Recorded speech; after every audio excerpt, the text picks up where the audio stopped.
Senator from Michigan is recognized. Thank you, Mr. President. I rise today as the new senator from the state of Michigan, and in particular to recognize the 10-year anniversary of the declaration of emergency for the city of Flint, Michigan, 10 years on. In April of 2014, the city of Flint decided to switch the city's water source from Lake Huron to the Flint River. It was a decision made by state officials to save money at the time, but neither the city nor the state made sure to treat the new water before it came into Flint's taps. And because of that, an American city was poisoned. In less than 2 years, 100,000 people were exposed to toxic levels of lead, bacteria, heavy metals like iron, and chemicals known to cause cancer. That includes about 10,000 children.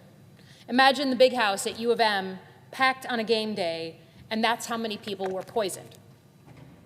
10 years ago this week, President Barack Obama declared a federal state of emergency in the city of Flint. And that declaration wasn't necessarily the beginning of the crisis, but it was supposed to be the beginning of the end, a turning point where Flint could begin to recover. But let me be clear, the crisis in Flint has not ended. Not in Flint, not in Michigan, and as a Michigander and Flint's senator, not for me. Flint is a community still in pain, still seeking justice, still seeking accountability. And as Flint's newest senator, I wanted to be here on the 10-year anniversary to make sure Michiganders and Americans don't forget what happened. So like I said, let's review the bidding. Flint is an apocalyptic poisoning of an American city. And it should be a warning to all Americans of what happens when there's not accountability. It's a story of government's failure to protect its citizens, and more than that, it's a story of human tragedy, of ordinary people living ordinary lives, people like Brittany Thomas. Brittany lives in Flint. She has 2 children, Jabari and Janaea. Janaea was just a year old when the city of Flint switched their water from the Flint River. Jabari was 4. Around her, Brittany's neighbors began seeing foam coming out of their taps. Their water was yellow or brown or rust-colored. It smelled metallic. Visible particles were floating around in the water. Soon, Brittany and her children started developing unexplained rashes. Janaea's soft baby skin was streaked with red, riddled with bumps. Concerned, Brittany, of course, reached out to her pediatrician. Then her children started having seizures. For months, they were in and out of the hospital. Brittany didn't know why. She could only watch in panic as her kids grew sicker. To the parents watching this, imagine your 1-year-old baby, this tiny, helpless life that you're supposed to protect, seizing again and again, and you have no idea what's going on. There are no words to describe that terror. Being in and out of the hospital had other consequences. Brittany lost multiple jobs. She began struggling with her bills. She was forced to borrow money from loved ones, and the effects of these unexplainable illnesses seeped into every aspect of their lives. For the rest of 2014, more and more families in Flint began to experience sudden, strange symptoms: thinning hair, rashes, seizures, pain, and chronic conditions. Kids began developing speech impediments, seemingly out of nowhere. Students consistently getting A's and B's were suddenly having a hard time being able to read or think clearly. Their grades slipped. Some developed learning disabilities. Many kids started showing changes in their behavior, where once they were calm, sweet, and curious, they became extremely anxious, emotional, and aggressive. Their parents have no idea why. There was no visible reasons, no obvious explanation. Water, even when it's poisoned, leaves very few visible scars. It wasn't until doctors ran blood tests that Brittany discovered her children had lead poisoning. Families across the city started to get the same diagnosis. But that wasn't enough of an explanation. Brittany knew it. So did other parents. And they suspected there was a link between their kids getting sick and the brown water coming out of their taps. So they began demanding answers. They raised issues with the city council, with county leadership, with state officials. Every time they got the same response: our tests are showing that the water is just fine. Others waved off the signs. Flint is a poor city. Its residents are mostly African American. It was way too easy for leaders to just shrug and look away. Sometimes people actually laughed. Some parents were spending days at a time in the hospital. They were living a nightmare, and they were asking their leaders for help. And instead of getting answers and support, they were dismissed. Brittany and other parents, including Melissa Mays and Leanne Waters, wondered if the city's tests were actually accurate. They decided to test the water for themselves. So in January of 2015, they got boxes of test kits and instructions from a lab supervisor from Flint's water treatment plant. They paid for it with Melissa's tax refund. The accepted limit on lead for drinking water is 15 parts per billion. One home, the home of Leanne Walters, showed a test reading 104 parts per billion. Leanne tested her water again a few weeks later. This time it jumped to 400 parts per billion. And the water her kids were drinking, bathing in, brushing their teeth in, contained more than 25 times the amount of lead that is safe for children. Terrified and frustrated, she called the EPA to complain. She reached a researcher named Miguel Del Toro, who began investigating. Over the next few weeks, Miguel asked Michigan's Department of Environmental Quality over and over again whether Flint's water had been treated properly. First, they said it had been treated. Then they admitted it hadn't. Miguel couldn't believe what he was hearing. Flint was an older city, which meant their plumbing was mostly lead pipes. In his field, it was common knowledge that corrosion control was needed to prevent exactly this type of crisis. Brittany, Melissa, and other parents organized marches and protests almost every week. In July, over 500 people marched 70 miles from Detroit to Flint. Everyone from local media to international press to Hollywood directors started paying more attention. And yet, when Michigan outlets reached out to the state's environmental department, their spokesman said the following: "Anyone who is concerned about lead in the drinking water in Flint can relax." Doctors, like Dr. Mona Hanna, a pediatrician, compared the results to her own patients' records from the last 2 years. The results matched exactly. Flint was being poisoned by its own drinking water. Dr. Mona and other doctors teamed up with parents to shine a light on these results, and they talked to anyone who would listen. It's an important lesson in banging pots and pans until you get the help you need. But it took almost 2 full years of advocacy and fight from Flint's parents for their kids to get this declaration of an emergency. During those 2 years and beyond, the scale of the government's deception started coming out. Detroit press reported that the city had known about the risk to the water before they even switched the source. A city report back in 2011 had identified the Flint River as corrosive, in need of special chemicals. Both city and state officials reported that as early as 2013, a year before the city water switched. But Michigan's own state environmental department had been doing exactly what they accused others of doing, manipulating data.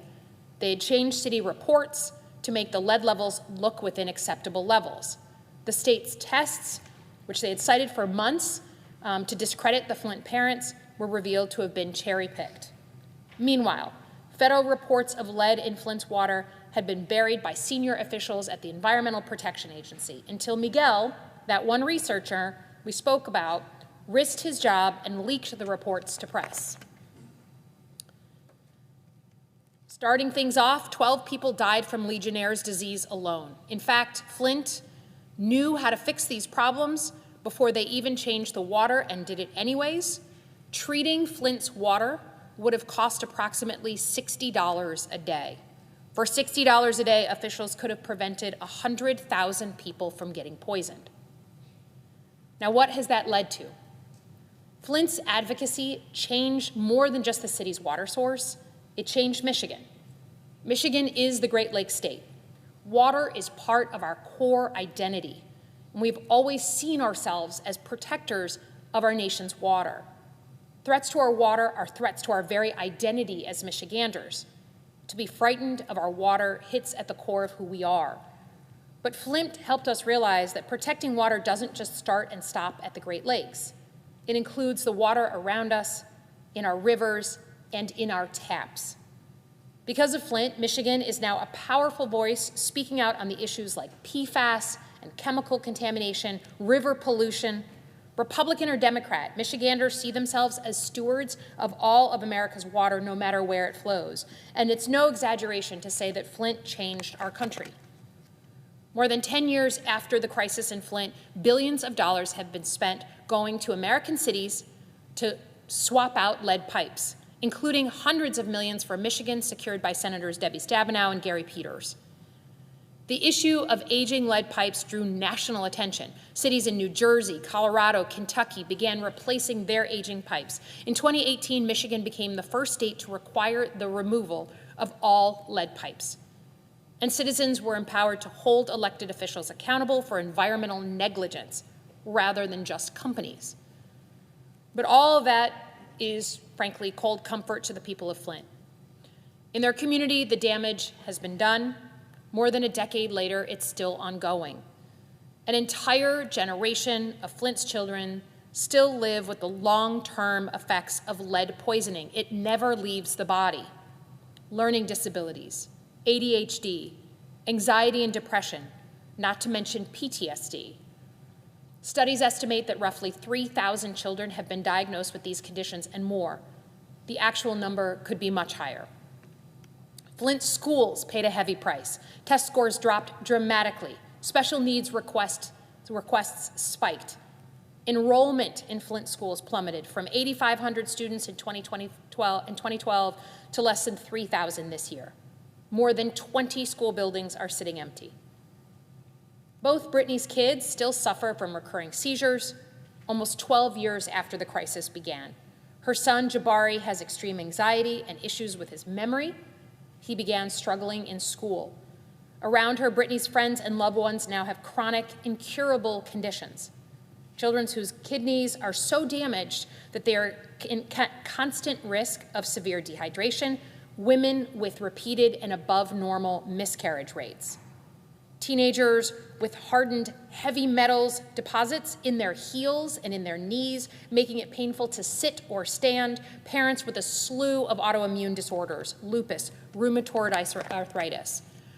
With every hospital stay, every specialist visit, every missed day of school, Brittany and her loved ones are forced to relive that trauma, helplessness, panic, and confusion, not to mention pain in their everyday lives. The story is not over yet, even 10 years on. They're still fighting to be heard. Flint wants accountability. Who wouldn't? They deserve nothing less. After an American city is poisoned, people died. Children lost their parents. People lost their siblings, neighbors, friends. So nearly 10 years later, Flint residents have brought charges, criminal and civil, against everyone involved in treating this catastrophe. They sued the city. They sued the county. They sued the engineers who switched, the engineering firms, who switched Flint's water. They sued the state of Michigan, including Governor Rick Snyder at the time, for their staggering lack of oversight. And they've sued the EPA, which was supposed to be the backstop for everything, who consistently buried reports of lead poisoning instead of holding officials accountable. Most of these cases have been settled, with one notable exception, the EPA. More than a decade later, the EPA is denying, deflecting, and dragging out this cause in court. And in fact, the Trump administration, just like the Biden administration, has the ability to settle this case without Congress or anyone else. They should either take their day in court or settle fairly. But it was never really about money for Flint. People wanted someone to take responsibility. And unfortunately, Flint residents are yet to see anything from a settlement over the last decade. Timeliness for the rest of their payouts are vague and always changing, and estimated amounts of initial payments are unacceptably small. It's possible that Flint families will not see the dollars that they are owed. No apology, no amount of assigning blame, and certainly no amount of money can make Flint whole. But even after all they've endured over the past decade, this community is being denied what little they were promised. And that should make every American furious. Now, as Flint's newest federal senator, I see my responsibility to fight for Flint. It's not their job to push, prod, or hope a decade later. Flint deserves someone who actually is up for that fight. I am determined to follow in the footsteps of the leaders who have come before me, former Congressman Dan Kildee, former Senator Debbie Stabenow, Gary Peters, Jim Ananich, Mayor Sheldon Neely, who's now still in office. These are people who have fought for Flint, in Michigan, and in this very building. I will take that torch proudly and strive to be worthy of the appreciation of Flint residents. I know there will be more fights and setbacks for Flint.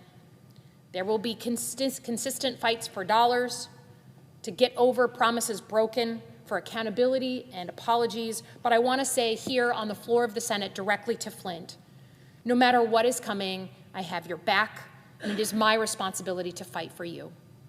Thank you, Mr. President, and I yield back.